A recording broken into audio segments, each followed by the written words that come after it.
Thursday, September 10th. Got the combine out, warming it up so I can change the oil. I'm also going to blow it all off, get the dust, cobwebs that you see off of it. I don't think I'm going to wash it again. I mean, it's still pretty clean.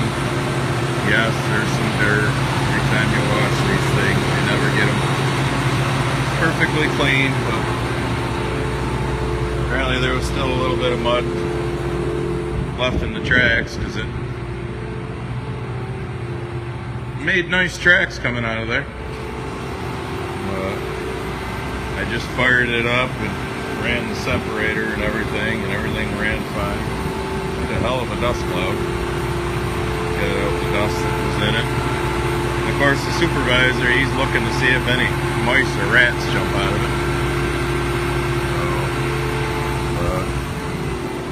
So that's today's project.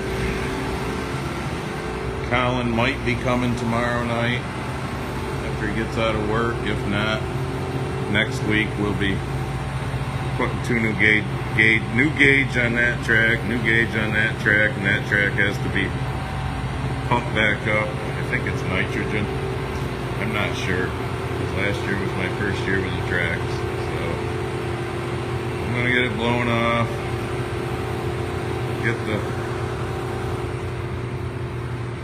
get the oil changed, all the filters changed, get everything ready. So we're getting there.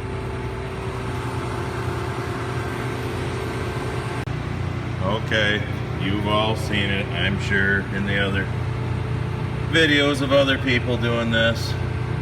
Apparently a mouse must have had some babies, maybe in my track or somewhere's in my combine, but are you okay? No, you're not okay. So I guess we'll just throw you in the garbage. Got the oil good and hot. Changing it now. Yes, made a little mess switching pails. Where am I pointing? Right there. Almost done dripping. I think this takes 27 or 28 quarts. I gotta look at my sheet. I'm gonna take those up. I'm gonna use that 5-gallon bucket first. Where am I pointing? Right there.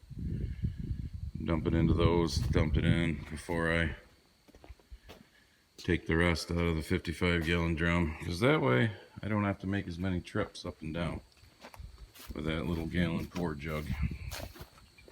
So, and these red pails are, there's a guy, he's a mechanic, on the other side of town, probably 5-6 miles away from me. He burns used oil in the winter, so he always gives me 4 or 5 pails in the spring, 4 or 5 pails in the fall. One of them's full over there now, and I just switched this one out. Yes, there's the supervisor. I have 2 of these old milk jugs that are packed right to the top full, that I'm going to have to empty some out into his jugs to take them for winter. And then I usually leave, you know, some oil in these empty pails, which there's not much, but there's some to oil like chains on the corn head and whatnot. So it's almost lunchtime. Actually, the sky is getting a little dark that way. Not supposed to do anything today, but so I may just go grab something to eat, let that keep dripping the rest of the way, and come back and finish changing oil and filters. Alright, I ran down the road to Dunkin' Donuts, got a breakfast sandwich for lunch. We're down to a slight drizzle now. Still looks dark off that way, and hazy, but nothing on the radar. I'll go up and pop the oil filter out. That'll probably help drain the rest of it.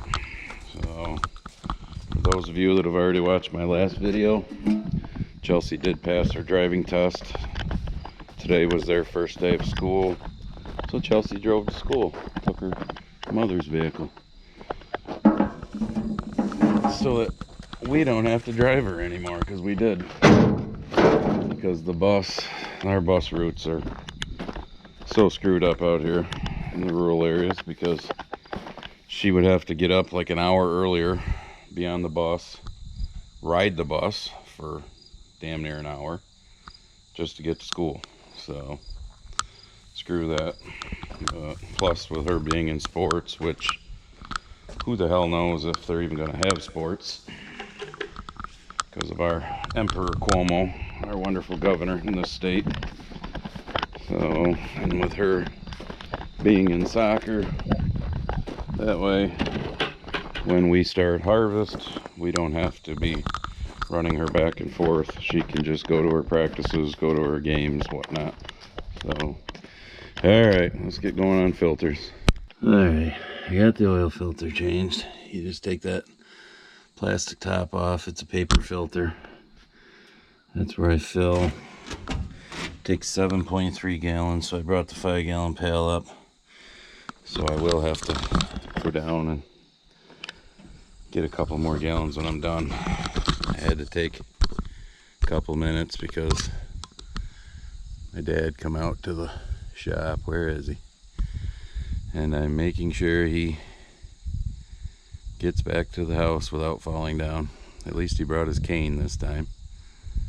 I keep yelling at him that he needs to use it all the time, but you know, when you're, and we'll all be that way if we live to be 88, I guess. You get independent. But anyways, he's there, so we're good. I didn't want to bend back down and not be able to see him. 2 fuel filters, got a hydraulic filter there. I brought them all up. I don't know how well you can see it, but around the corner I got the air filter in the big box, primary and secondary. Those go in here. So I am going to start pouring oil in. And as you can see from this little area, because this is a door that, you know, closes to all the filter area, there ain't a whole lot of room in here to set my camera down on this little tripod. So not that it's real exciting to watch me pour 7 gallons of oil anyhow. So I guess we'll just bring you back when we're all done. All right, 2 new fuel filters, new hydraulic filter. Didn't make too bad of a mess up here. I put an old sweatshirt down. I got last 2 gallons of oil I filled them above what they should be because it says 7.3 gallons. There's filters and shit I threw down. So we will pour this in and we will check the oil. See where we're at. Then all I've got left up here is the air filters. I've got a couple more hydraulic filters down on the side to do. Cab filters. And that will be it. Combine was greased when I washed it and put it away last year. I don't know, I know other people do that too. I always do, just in case, you know, get the water out of any grease fittings and any bearings that might have got a tad bit of water in it so it doesn't sit with water in them. I know some guys re-grease it again before they use it. I don't, because a lot of the grease fittings are, well, let's put it this way. I think there's only 2 10-hour grease fittings. Most of them are 50. Quite a few of them, well, not most, enough. And quite a few of them are 250 and 400 hours. So I'm not going to re-grease a 400-hour grease fitting again. And I didn't want to leave a 400-hour grease fitting ungreased. Alright, that's got to take some more oil. See that already. Well, I'll just leave that loose for now. So anyways, I got to get a little more oil and I got to do these air filters. I will set you here right now before I go down to get that oil. I don't know what you can see and what you can't see, but we'll pop these. And then I gotta blow it off, get all these freaking cobwebs and shit off of here.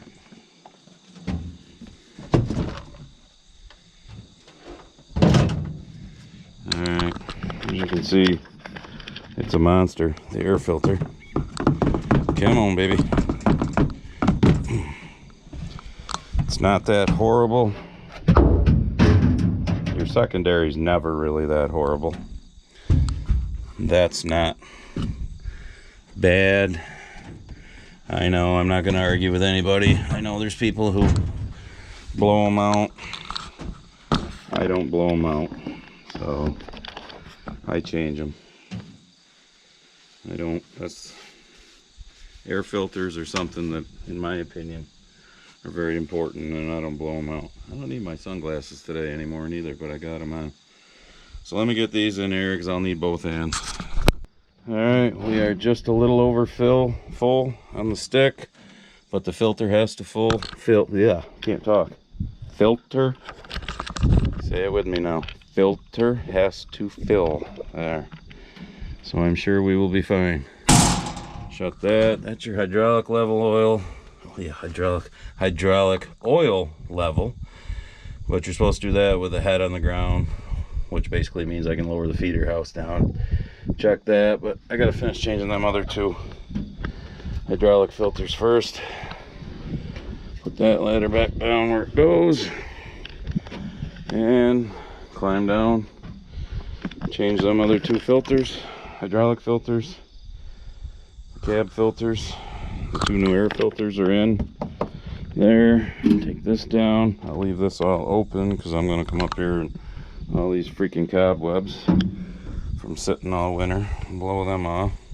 So, like I said, you can tell by looking at that primary, well, and the secondary filter.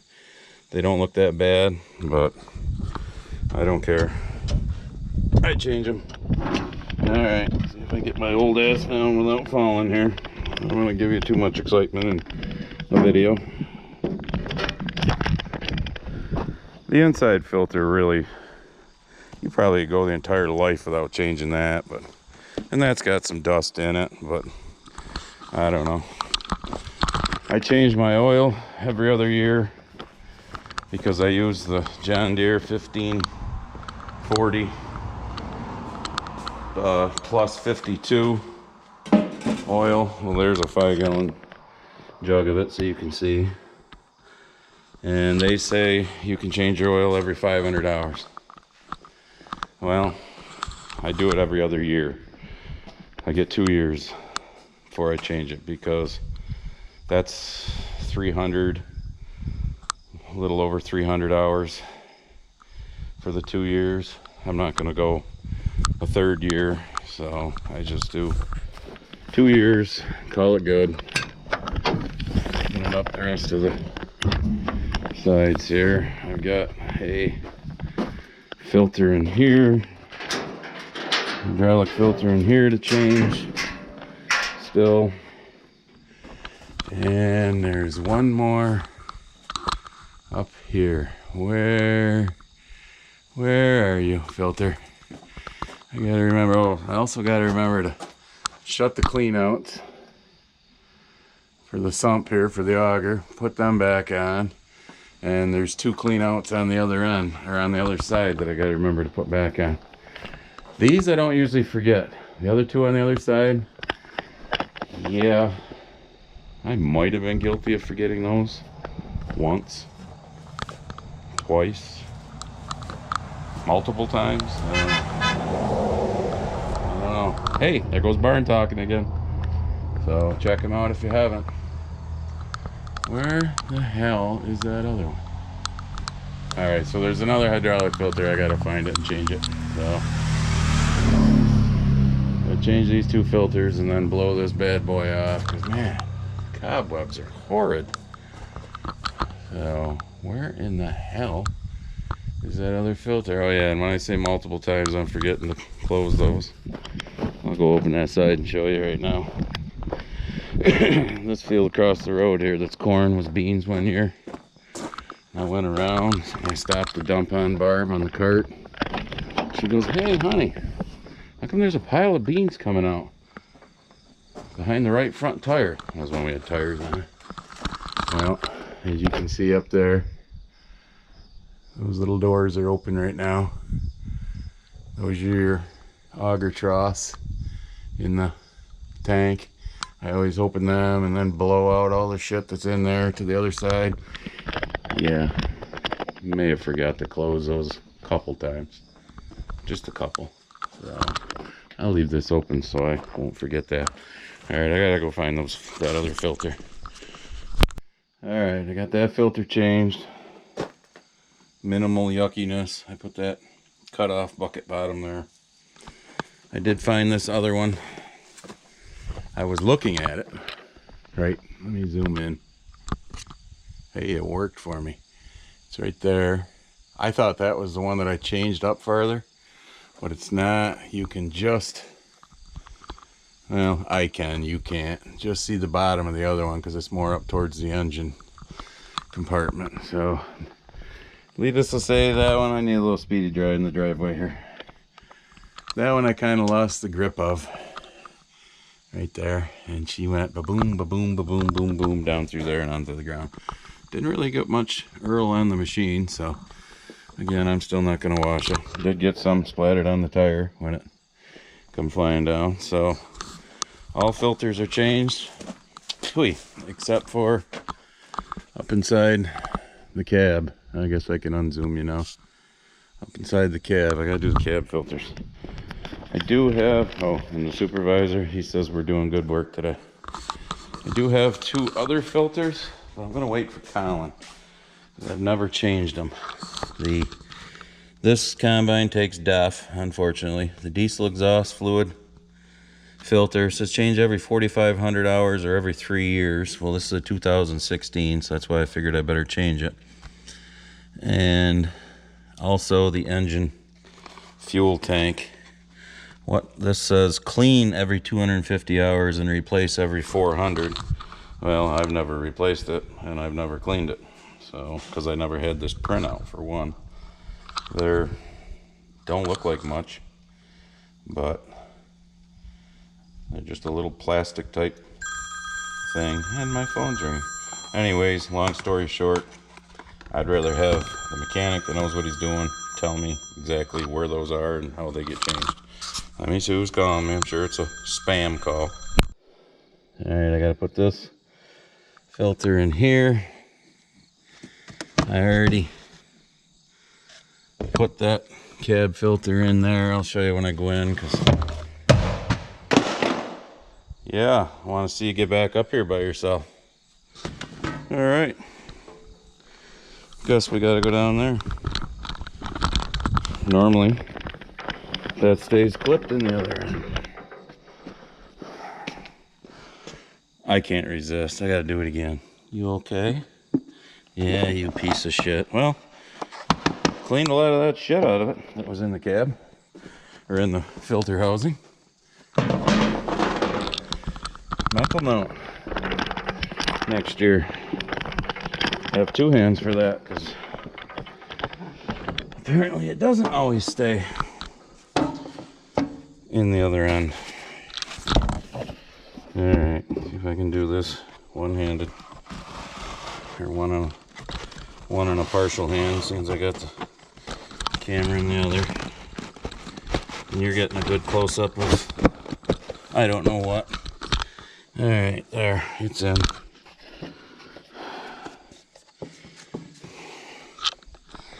Get back in those grooves. That's honestly the first time that's ever fallen out. Now you're getting a close-up of the handle.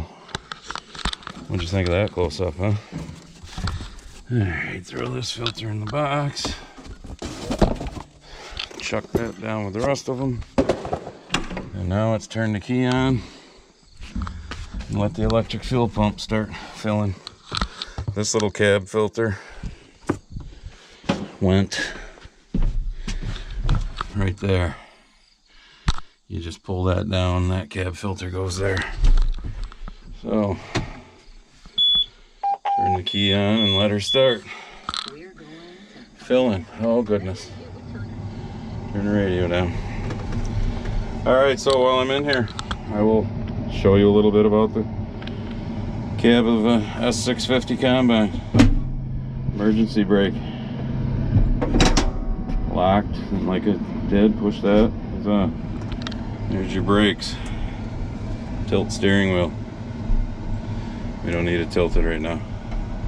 I don't have the Pro Drive, as they call it.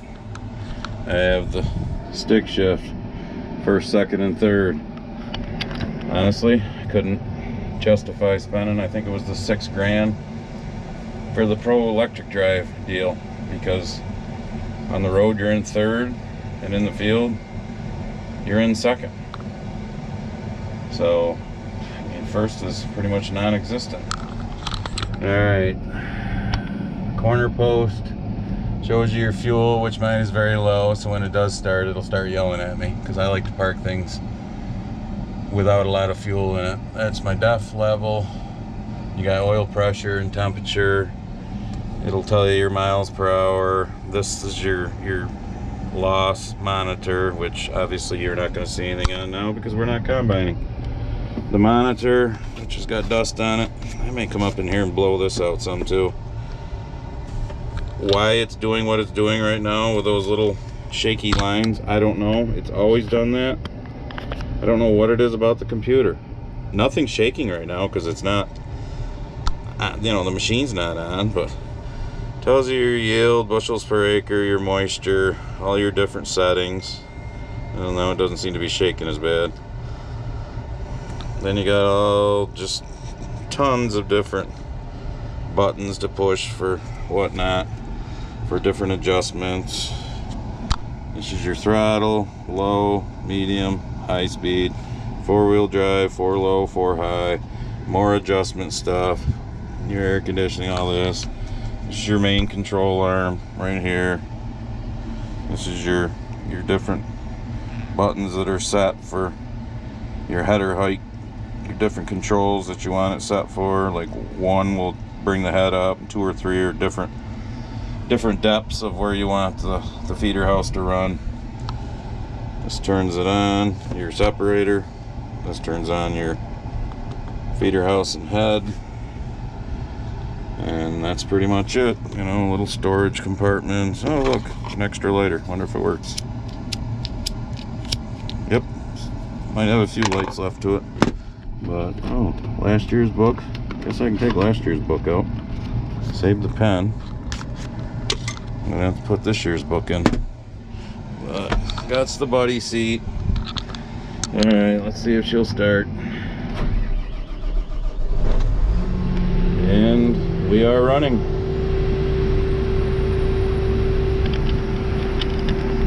I don't know why, but the electric pump on this one seems to fill because it says right on the filters and in the book, do not, yes I know, fuel level's low, shut up. It's always low.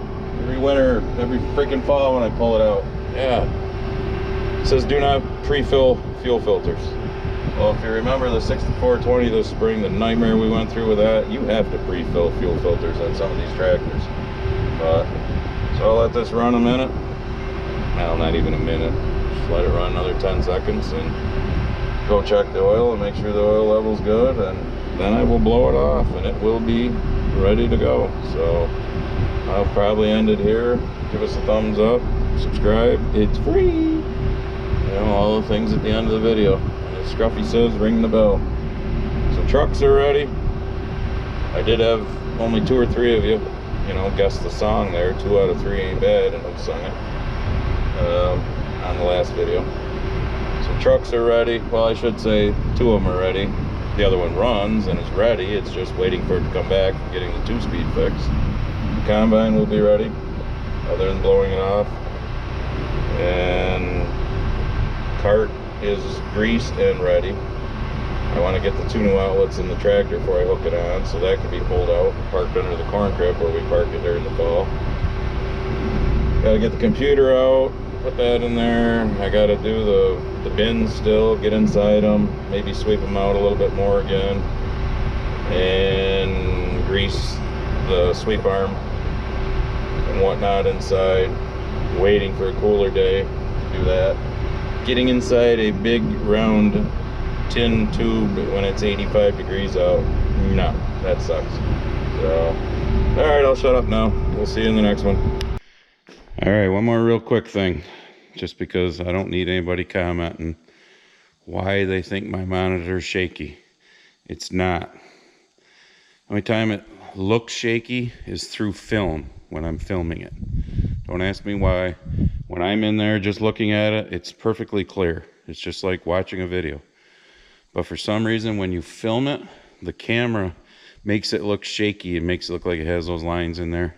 So no, don't anybody tell me how to make my monitor not shaky, because it's not. It's just like that when you film for whatever reason.